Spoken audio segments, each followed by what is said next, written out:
For more than a century, the Macedonian phalanx, created by Alexander the Great, had been every enemy's nightmare. 16 solid ranks of warriors whose 6-meter pikes could sweep away whole armies from Egypt to Persia. It seemed unbeatable. Yet, on a late May morning in 197 BC, in the damp mist of the Thessalian plain, something unthinkable occurs.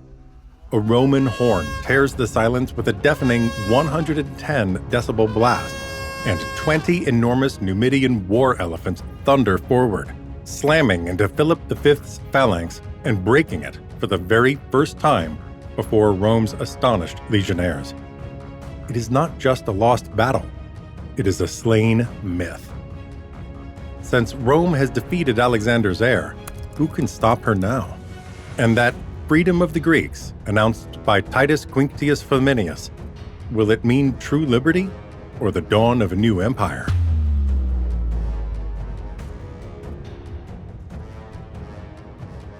The Peace of Phoenice proves brief. Between 205 and 202 BC, Philip V turns Demetrius into a vast arsenal, fed by Pillion's timber and the silver of Magnesia's mines. In barely 18 months, he launches more than 40 triremes. By the end, he commands 120 warships that have cost over 100 talents, roughly 2 full years of tribute revenues. With this fleet, Philip strikes at the Aegean Bridge Islands.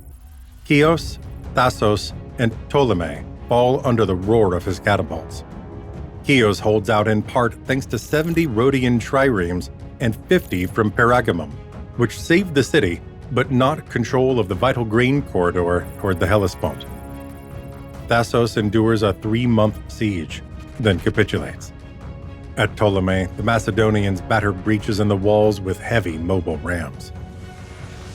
In 201, a large naval battle sees the two coalitions clash again off Chios with about 100 triremes each. The Greeks win by a narrow margin, yet Philip keeps enough ships to remain a menace. From Seleucia by the sea, he seals an accord with Antiochus III of Syria to partition the Egyptian Levant, while signal towers relay real-time warnings to the islands still free. The most dramatic turn comes at Abydos. The Macedonians break through, slaughtering the defenders. Rather than face slavery, the townspeople choose collective suicide. A polis of about 15,000 souls is almost wiped out. Outrage erupts. Rhodes and Pergamum send envoys to Rome in autumn 201 for aid. The Senate responds by dispatching 10 legates with an ultimatum: free Greece or face war. Philip tears it before the Roman messengers. The Peace of Phoenice is over. The Second Macedonian War is about to begin.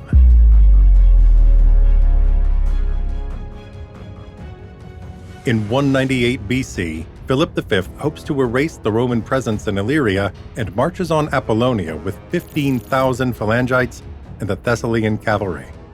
Rome reacts swiftly.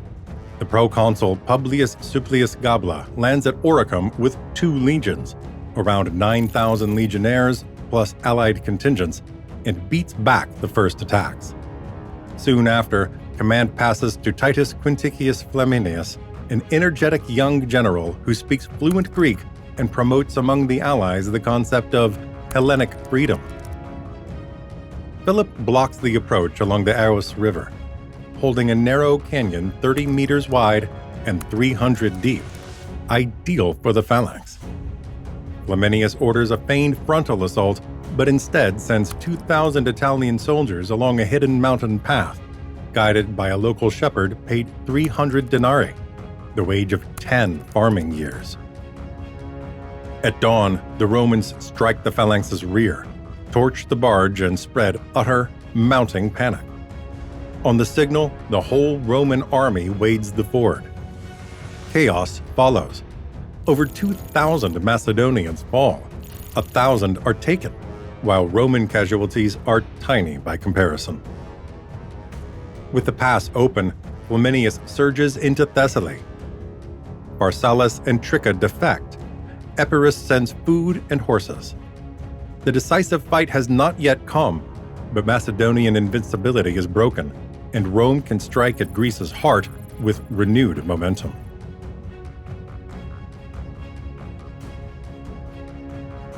After the victory on the Aous, Flamininus deliberately avoids a decisive final battle and spends the entire winter shoring up the exposed Greek front. With 2 legions and Aetolian allies, he camps on the wide Maliac Gulf before the cliff-top fortress of Nicaea, the northern gate to Thermopylae. There he calls Macedonian envoys and states a single demand. Philip V must quit every Greek post, including Corinth, Chalcis, and Demetrios. For Athens and many other cities, it is the first time a Roman commander frankly and publicly proclaims the freedom of the Greeks. Philip tries to buy time, hoping to split the allies, but achieves the opposite. That same winter, the previously neutral Aegean League resolves to join the Roman coalition, driven by its hostility to Sparta. Shortly afterwards, Attalus I of Pergamum drops anchor at Aegina with 25 triremes, bringing a crucial gift: a chest holding 30 silver talents intended to settle the long overdue wages of the Aetolian and Aegean mercenaries. At the going rate, an hoplite earned 1 obol per day, about 0.7 denarii, while a cavalryman drew 3. The Pergamene Treaty thus covers more than 2 months of pay for some 10,000 light infantry and most of the horse. It sends a loud political message.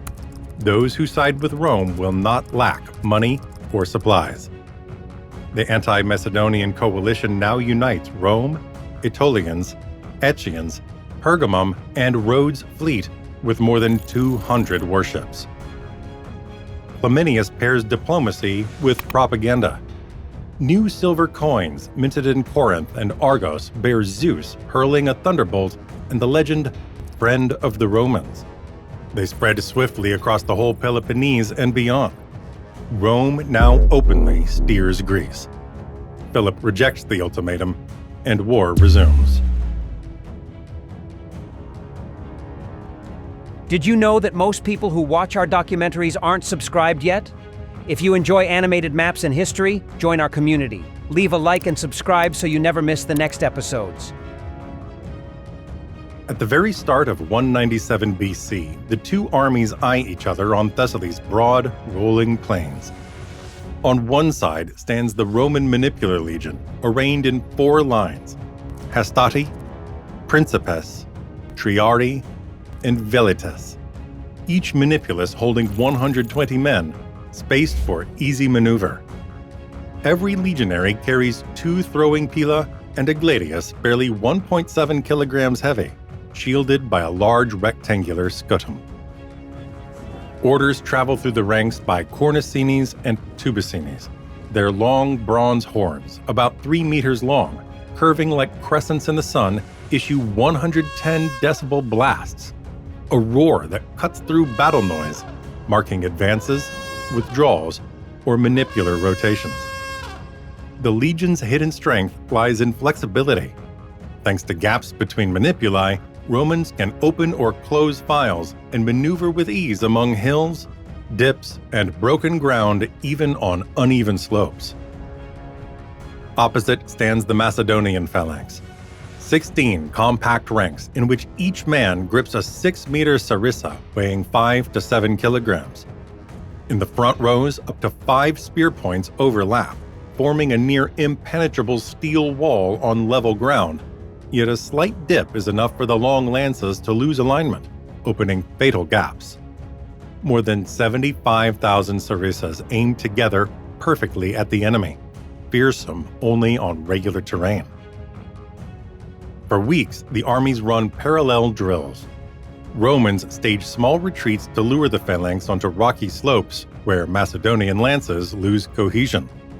The Macedonians, seeking to prevent outflanking, extend their right wing by adding more mobile troops, peltasts with javelins and agile Thessalian horse. These light units must guard the rigid phalanx's flanks against all sudden Roman thrusts. But Flamininus holds 2 aces.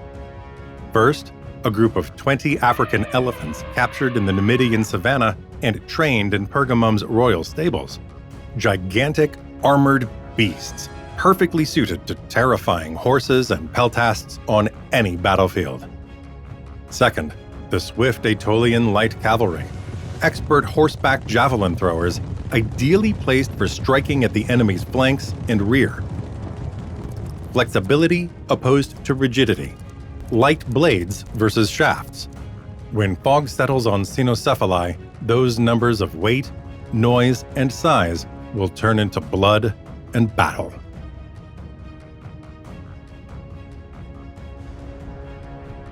One late spring morning, a thick mist settles upon the twin, scrub-covered hilltops called Cynoscephalae, the Dogheads, which command the wide Thessalian plain.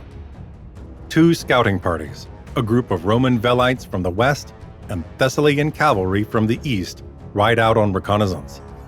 The chance clash draws swift reinforcements and, in under an hour, swells into a full line-of-battle engagement between the armies.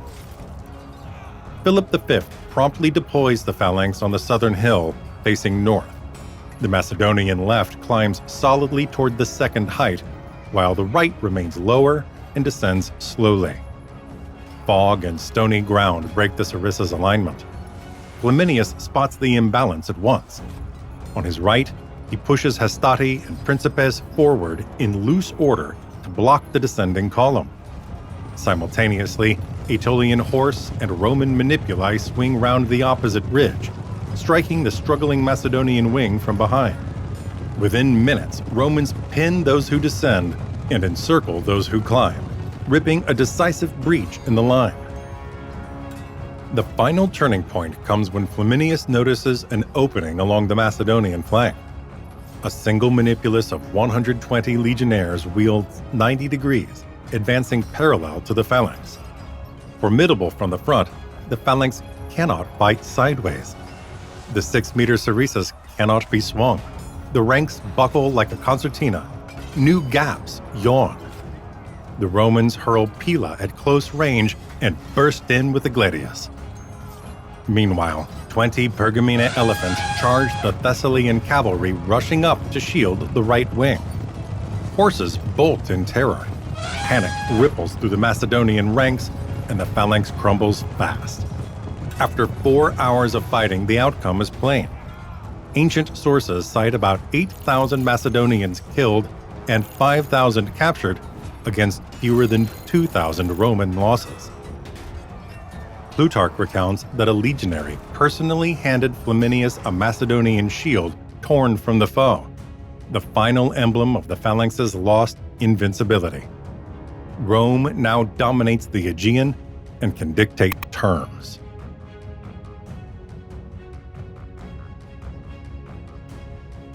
After the defeat at Cynoscephalae, Philip V sues for peace. Flaminius meets him in the Vale of Tempe and imposes 4 conditions: a 1,000 talent indemnity, a fleet cut only to 5 triremes, the surrender of 20 Illyrian hostages, and the immediate evacuation of all garrisons from Corinth to Chalcis. The Roman-Macedonian frontier is henceforth fixed along the rugged Mount Pindus range. Yet political confirmation is required. A few months later, at the Isthmian Games in Corinth, a herald proclaims, "The Senate and Roman Consul declare the Greek cities free, owing no tribute and hosting no garrisons." 40,000 spectators erupt with joy. Flaminius, crowned with laurel, is hailed Soter, savior, and promises to withdraw the legions once Macedonian evacuation is completed. In the following months, Roman teams oversee the dismantling of garrisons at Demetrius, Corinth, and Chalcis. The ports pass to pro-Roman governments. The hostages set sail for Italy, and Pergamene technicians inventory the ships handed over at Piraeus. Roman troop numbers dropped swiftly to 2,000, with repatriation slated for 194. Enthusiasm is high, but not universal. Many Greeks fear that once Rome departs, Macedonia's shadow will loom again. Polybius warns that the liberty granted depends on the will of a foreign power. Celebration and suspicion mingle, while beneath Greek soil, the next conflict already germinates. If this battle has fired your passion for history, hit the like button now, subscribe to the channel, and ring the bell so you do not miss the next episodes. Soon, we will reveal how Rome confronts Antiochus III and the Aetolian League. Now, it is your turn. Was Flamininus truly a liberator, or merely a new conqueror? Tell us in the comments, and share the video with enthusiasts.